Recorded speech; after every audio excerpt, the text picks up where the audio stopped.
by NoMa Bid. And I'm Myra. And I'm Alexia.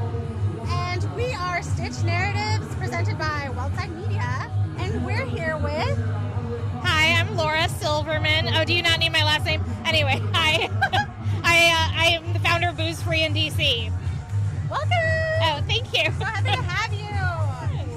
So, tell us about Booze Free in DC. What is it? Where can we find it? Why did you found it? all of the things, yeah. So essentially what it is, it's a travel guide to the DC area from a non-alcoholic perspective, a wellness perspective.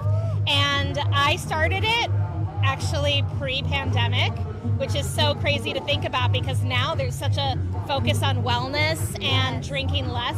But at the time, it wasn't a very popular idea.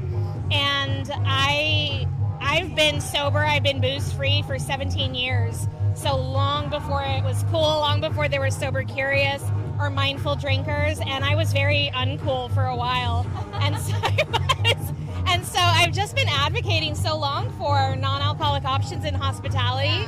And this website and, social platform is a way for people to explore the area from a non-alcoholic perspective and find things to do, and especially the places in hospitality that cater to them, but not just like with juice and soda, with like real adult options that just don't have booze in them.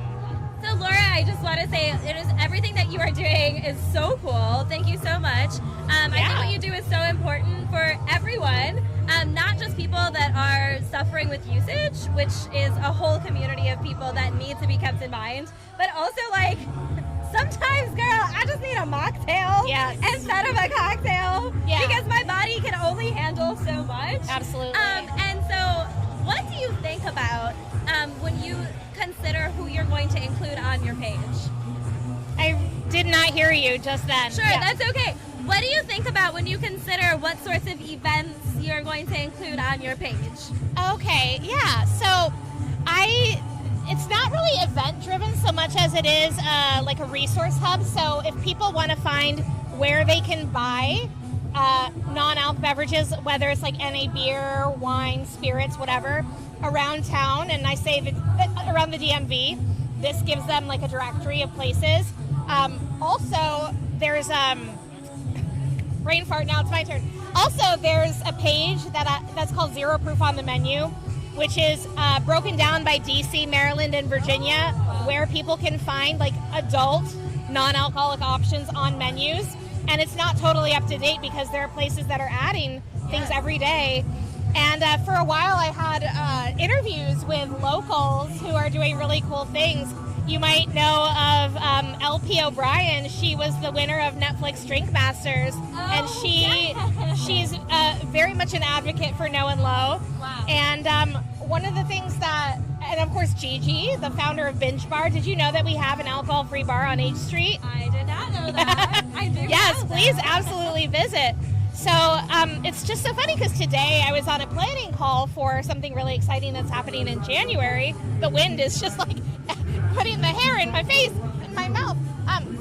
So something really exciting in January is the Mindful Drinking Fest. And this is the third year, but the fourth actual event where there'll be brands from all over the world, people from all over the world, or mostly like nationally, coming to like have wellness activations, taste 50 to 60 different non-alcoholic brands, and just form community around that. And it was just announced, it's January 10th through 12th. So it'll be before the other big party in DC, maybe, hopefully.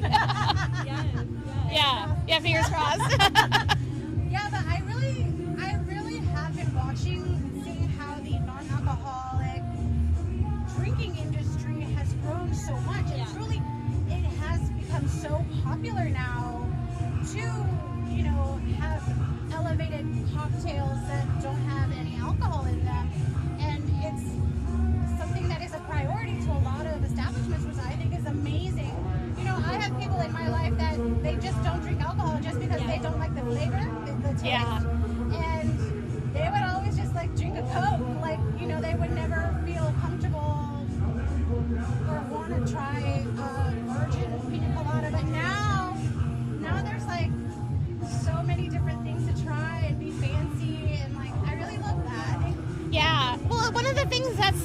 hard is that some people don't know that they can ask for things. And what I would say to hospitality establishments that don't already have options on their menu is to add them to their menu, because they are leaving money on the table if they don't have those options. And the other misconception that it's a really interesting misconception is that people just think, okay, well, it's just going to be people in recovery or sober people that drink these options, and we don't want our establishment to be like that. Well, a lot of people, actually, the majority of people who are driving this movement of adult non-alcoholic beverages still drink alcohol. They just drink less of it. Yeah. And so this is for the people who want to alternate. They call it, in the UK, they call it zebra striping, where you're alternating between an alcoholic beverage and a non-alcoholic beverage. Or you're starting your night and ending your night with non-alcoholic, and you're drinking alcohol in the middle. So it's all about approaching things from a mindful perspective. And even though I happen to be 100% sober, it doesn't mean that that's the only audience that I'm catering to. Absolutely. Well, and there are so many different people that need those sorts of options. My sister went to a bachelorette party while she was pregnant. I hope she had options, but I'd be, yeah. You know, she talks about how in a lot of the spaces they went to, there just weren't, I mean, there were mocktail options, but they weren't advertised the way that they, and they're sometimes they're afterthoughts. I think we're getting into the time where, like, hospitality is actively trying to do things that are different, not just a virgin drink, quote unquote, where you're just removing the alcohol, because alcohol does more than just deliver a buzz. It also adds as a way to balance out a cocktail. So bartenders and mixologists need to figure out other ways to balance cocktails. And the other thing that I'll say is that when I'm not doing Booze Free in DC, I have another platform, which is a more international one. It's called Zero Proof Nation, and one of the really great things that I hope helps empower people when they're traveling and planning something either outside of the state, country, or continent is I have a global map of alcohol-free establishments on 6 of 7 continents. We've got over 300 different non-alcoholic bottle shops, booze-free bars, pop-up events all over. And so it's just, you know, there are some towns that have over 300 bars. We still have a ways to go, but we've come such a long way in a short time. Yes, definitely. Do you make mocktails yourself? Is that something that you enjoy doing? I am a home mixologist. I love experimenting in the kitchen. I have brands from all over the world send me products almost every week, and so I have a lot of things to try, a lot of things to, I mean, the people in my package valet are like, what is this? I'm like, it's non-alcoholic, trust me.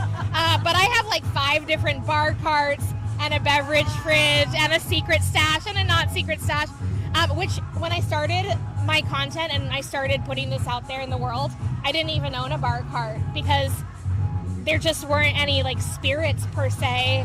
And it's just wild to think how far we've come. So yeah, I make things in my kitchen, and some of them are actually pretty good, but some of them I wouldn't necessarily feed another human. I feel that just way for me. Half my baking. Just for me. That's awesome. So I have like a really niche question. Yeah, So hit me. Recently, Keith Lee came to DC, and Who did? Keith Lee, he's like this like food reviewer. Oh, And okay. he's like really Apologies, popular. Eve. So he made a comment, and he said, because he doesn't drink, you know, his family doesn't drink just by choice. And he said that DC food culture is very heavy on alcoholic beverages. Like all the establishments is all heavy on alcoholic beverages.